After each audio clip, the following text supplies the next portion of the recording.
베드로 전후서는 로마의 극심한 박해 가운데 있는 고난 중에 있는 성도들을 격려하기 위해 써진 베드로 사도의 편지입니다. 앞장에서 후반부에 고난 중에 있는 성도들에게 그리스도를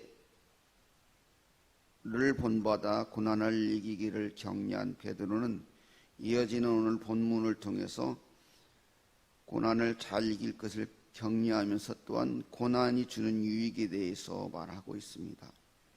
1절에서 6절은 그리스도의 본을 따를 것을, 그리고 7절, 11절은 종말의 때를 기억할 것을, 그리고 12절, 19절은 고난으로 얻게 되는 축복, 유익을 바라며 살아갈 것을 말하고 있습니다. 이런 본문을 통해서 우리 또한 말세를 살아가는 그리스도인으로서 필연적으로 따르게 되는 고난의 삶을 어떻게 이겨나갈 것인지, 고난을 대하는 바른 자세를 배울 수 있습니다. 말세를 사는 성도는 어떻게 고난에 대처하면서 살아가야 할까요? 첫 번째는 그리스도의 본을 따르는 것입니다. 1절은 예수께서 이미 육체의 고난을 받으셨으니 너희도 같은 마음으로 갑옷을 삼으라 라고 이렇게 말하고 있습니다. 성도는 예수님께서 세상에서 죄와 세상과 고난에 대하여 취하셨던 것과 같은 그러한 태도로 자신을 무장하며 살아가야 합니다. 그래서 갑옷을 삼으라고 하잖아요. 그리스도의 본을 따르는 것이 이 세상에 주는 고난을 이겨나가는 갑옷과 같은 역할을 한다는 것입니다. 예수님께서는 구약성경부터, 구약성경 1장, 창세기 1장에서부터 이렇게 3장 15절에 나오잖아요. 그 여자의 후손이 마귀에게 그런 내용 쭉 나오잖아요. 내가 그 예언처럼 예수님은 우리의 죄를 감당하시기 위해서 신이신 하나님이신 예수님이 육신을 입으시고 이 땅에 오셔서 우리의 육신과 같은 그런 모습으로, 똑같은 우리의 모습으로 고난을 받으셨는데, 육신의 몸을 입으시고 왔다는 것 자체가 고난인데 그 고난의 삶을 사셨어요. 예수님이 그런 말씀하셨잖아요. 여우도 자기의 이 굴이 집이 있지만 인자는 머리 들 곳이 없다. 그러니까 그만큼 예수님은 이 세상에서 얻은 의지할 대상이라나 기댈 만한 것이 하나도 없었다는 거예요. 생각해보면 좀 이해가 안 되는 말이잖아요. 이 세상을 창조하신 분, 이 세상의 주인이신 그 하나님께서 인간의 몸을 입으시고 오셨는데 어디 기댈 데가 없다고. 그렇게 해서 예수님이 산 삶 자체가 고난의 삶이었다는 거예요. 그렇지만 예수님은 그 작은 것 하나까지도 하나님의 뜻에 온전히 순종하셨고 하나님의 뜻을 온전히 이루셨어요. 성경에 보면 신약성경에 뭔 대목 하면서 어떤 말씀을 이루려 함이라, 어떤 말씀을 이루려 함이라, 구약에 예언됐던 그 말씀을 이루기 위해서 이러이러히 했다고 자꾸 그 말을 하잖아요. 그 하나하나 모든 것을 하나님의 뜻을 이루기 위해서 예수님은 사셨고 행동하셨어요. 그런데 그 예수님의 삶의 결국은 뭐냐면 우리를 죽음에서 구원으로 죄인에서 의인으로 인도하는 길이잖아요. 그래서 잃어버렸던 천국 백성의 자리를 회복시켜 주면서 거기를 떠나서 원한 하나님 나라에 하나님의 자녀로 살아갈 수 있는 길을 열어주셨다는 거예요. 하나님 예수님께서 이렇게 하나님의 뜻에 온전히 순종함으로 인해서 또한 우리를 그렇게 구원의 길에 인도하셨을 뿐만 아니라 하나님께서 그 예수님을 지극히 높여서 이 세상의 모든 권세 능력이 그리스도께 복종하게 되었다고 했잖아요. 그래서 우리는 이제 우리가 2절의 말씀처럼 과거 3절의 말씀처럼 이렇게 과거에 이 그리스도 안에서 거듭나기 전에 음란, 정욕, 술취함, 방탕, 향락, 무법한 우상을 숭배하여 이방인의 뜻을 따르는 그러한 삶을 이제 벗어나서 새로운 삶을 사는 것, 사람이 되었다는 거예요. 그래서 이제는 우리는 세상에 살지만 세상의 사람들의 눈을 의식하고 세상의 평가를 바라보는 사람들이 아니고 하나님의 마지막 그 심판, 그 평가를 바라보며 살아가는 사람이라는 거예요. 그래서 세상의 비방을 받을지라도 그래서 예수님의 본을 따르는 거예요. 그래서 그 많은 박해 속에서 억울하게 그 로마 화제의 범위로 몰리고 그렇게 억울한 고난을 받으면서도 예수를 부인하지 않고 예수를 전하기 위해서 예수 그리스도로의 본을 따라 살았고, 그렇게 핍박 중에도 그리스도인들은 온전한 윤리와 도덕을 지키면서 그렇게 살았어요. 그렇기 때문에 그것이 세상의 그 로마의 사람들조차도 인정하는 결과가 되었고, 결국은 로마가 그리스도화된, 그리스도의 화되는 그런 일에 이르게 되었죠. 그런 것처럼 예수 그리스도의 본을 우리는 말세지말에 어떠한 고통이 올지라도 본을 따라야 하는 것입니다. 그리고 두 번째는 종말의 때를 기억하는 것입니다. 말세지말을 사는 데는 두 부류의 극단적인 신앙의 형태가 나타난다고 하면서, 첫째는 현실에 안주하면서 철저하게 세속적인 삶을 살아가는 부류들이 있고, 둘째는 너무 말세를 생각하다 보니까 그것이 너무 엄격하게 살다 보니까 세상을 완전히 등진 사람들, 즉 옛날 그 이스라엘 그 유다 시대의 그 SNF파 사람들 같은 사람들 있잖아요. 극단적인 그런 정건주의자들이라고 하나요. 그러나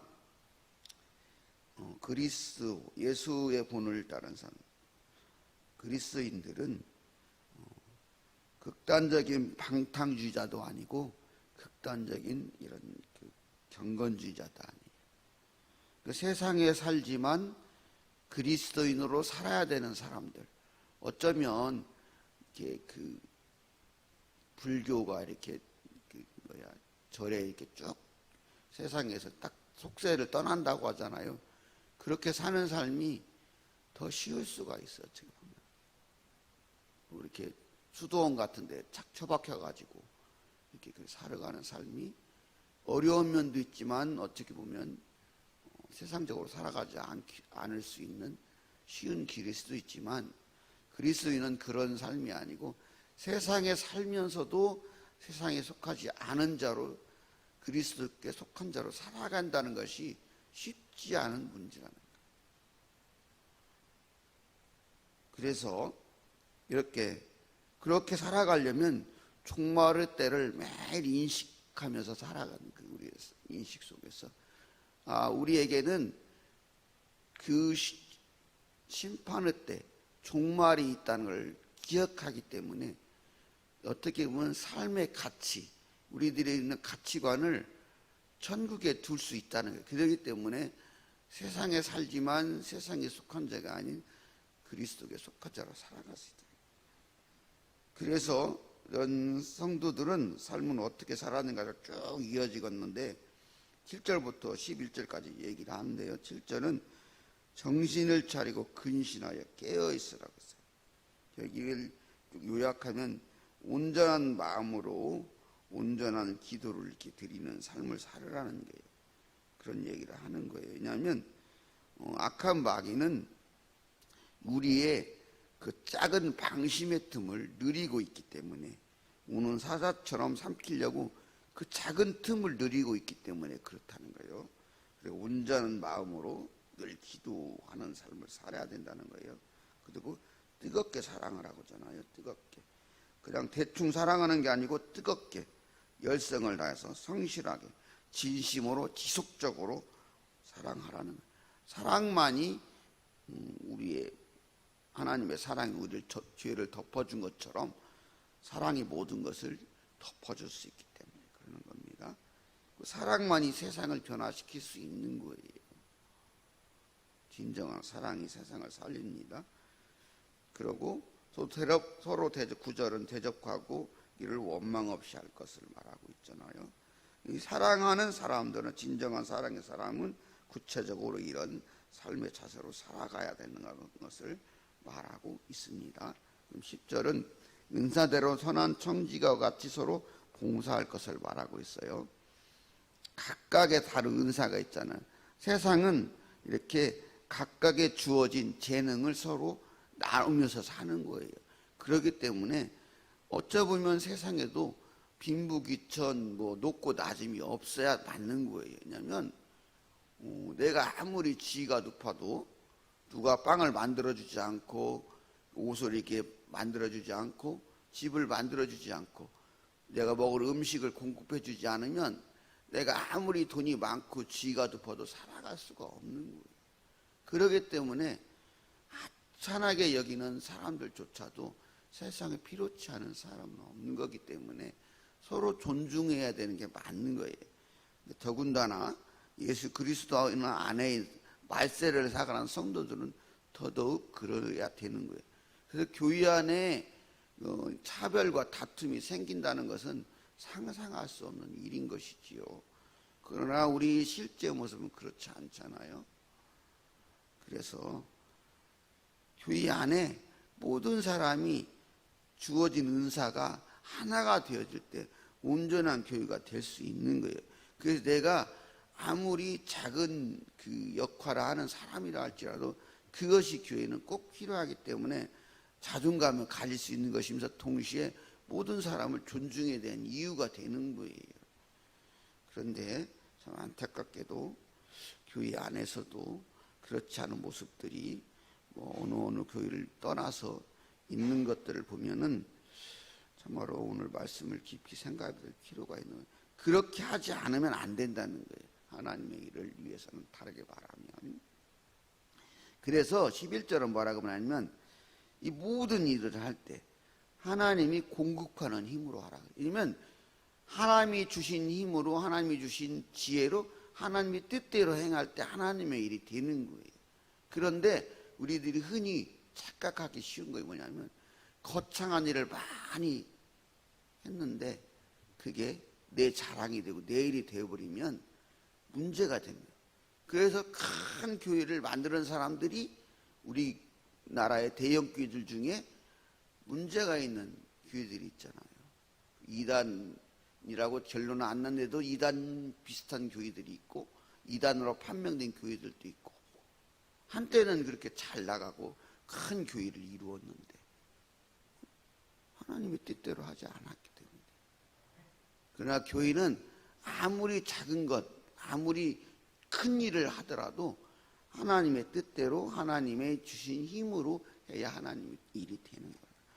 말세를 사는 우리들은 그렇게 그래서 이렇게 말세를 마지막 심판의 때를 기억하면서 그렇게 함으로써 결국에는 이 모든 것들이 하나님의 영광을 드러내는 일이 되게끔 하기 위해서 그렇게 해야 된다. 성도의 본분이 하나님의 영광이고 우리가 죽어서 그러면 우리가 하나님의 이제 심판의 때가 지나고 영원한 그 삶을 사는 그때도 우리는 하나님의 영광을 위해 사는 존재로 사는 거예요. 살아서도 죽어서도 그렇다. 그다음에 마지막으로 우리는 이 고난을 이기기 위해서 고난 뒤에 따르게 심판을 거치면서 고난 뒤에 따르게 될 각각의 상급, 그 축복, 고난의 유익을 우리 바라보는 거예요. 11절에 이게 뭐라고 말했어요? 사랑하는 자들은 연단하려고 오는 불시험을 이상한 일로 생각하지 말고 이상히 여기지 말아라. 은과 금, 여러분이 귀하게 여기는 은과 금이 있잖아요. 저도 금 좋아해요. 다른 뭐 그것에 제가 금 많이 찍은 거 아니지만은 금의 그 순수성이 좋잖아요. 그러나 그 금이 그리고 은이 나올 때까지는 그 채굴 과정에서부터 어마어마한 그런 고통의 과정을 겪는데, 용광로를 통해서 최종적으로 24번을 거친 것을 우리는 순금으로 쳐요. 24K가 24번 용광로를 거친 걸 금이거든요. 24번 이상은 거치고 나와야 순금으로 치잖아요. 그러면은 그 금은 얼마나 많은 그 고난을 겪고 나오는 것처럼 불시험을 얘기하잖아요. 그 로마 그 화재로 인해서 또 그 고통을 받잖아요. 여러분이 또 여러 가지 이유가 이 불시험이라고 말을 하는 거예요. 근데 실제로 이렇게 성도가 온전한 성도로 거듭나기 위해서는 용광로에 재련되는 것처럼 그러한 고난의 과정을 겪기 마련이라는 거예요. 그걸 견디고 나와야 된다는 거예요. 그래서 이렇게 히브리서 11장 26절은 이렇게 이런 모세의 얘기를 하면서 그리스도를 위하여 받는 수모를 애굽의 부하보다 더 큰 재물로 여겼으니는 상주심을 바라봄이라. 그리고 또 사도 바울은 뭐라 그랬어? 나는 그 하나님께서 주신 그 면류관을 바라보면서 간다고 그러잖아요. 경주자는 그 상을 바라보면서 앞만 보고 간다고 그런 말 하잖아요. 그런 것처럼 우리 성도들, 우리가 이렇게 세상에서 서럽게 살고 이렇게 고난을 받으면서 억울한 일을 당할 수도 있지만, 그리스도를 위해서 그리스도를 위한 고난을 받는 그 모든 사람들은 결국에는 그 하나님께서 주시는 큰 영광의 자리에 함께하게 될 것입니다. 그래서 우리는 때로는 교회 안에서도 그런 서름을 당할 수 있어요. 누구 바라보고. 그러나 그런 일을 만약에 당하게 될지라도 우리는 영원한 천국, 하나님께서 최종의 심판을 거쳐서 우리에게 주실 그 상급을 바라보면서 살아가는 거예요. 아우면 그 고난이 크면 클수록, 그걸 견디면 견딜수록 우리들이 받을 그 상급은, 그리고 그 상은 더욱 빛나고 클 것입니다. 그렇기 때문에 어쩌면은 각각의 고난의 형태는 다를 수 있지만, 그 고난을 여러분이 견디고 있다면 그것을 더 큰 기쁨으로 생각하면서 이겨나가시기를 바랍니다. 우리가 살펴보면 이게 딱 정답이라고 말할 수 있지만은, 오늘 본문을 통해서 고난을 대하는 우리 성도들은 그리스도의 본을 따라 살아야 합니다. 종말의 때를 항상 기억해야 돼요. 내가 종말의 때를 기억한다면 모든 가치가 달라질 수 있어요. 판단하는 가치가. 그렇지 않고 내가 평생을 살 것 같으면 그것에 가치를 두는 거예요. 그 다음에 고난의 뒤에 받을 그 유익, 축복을 바라보기를 바랍니다.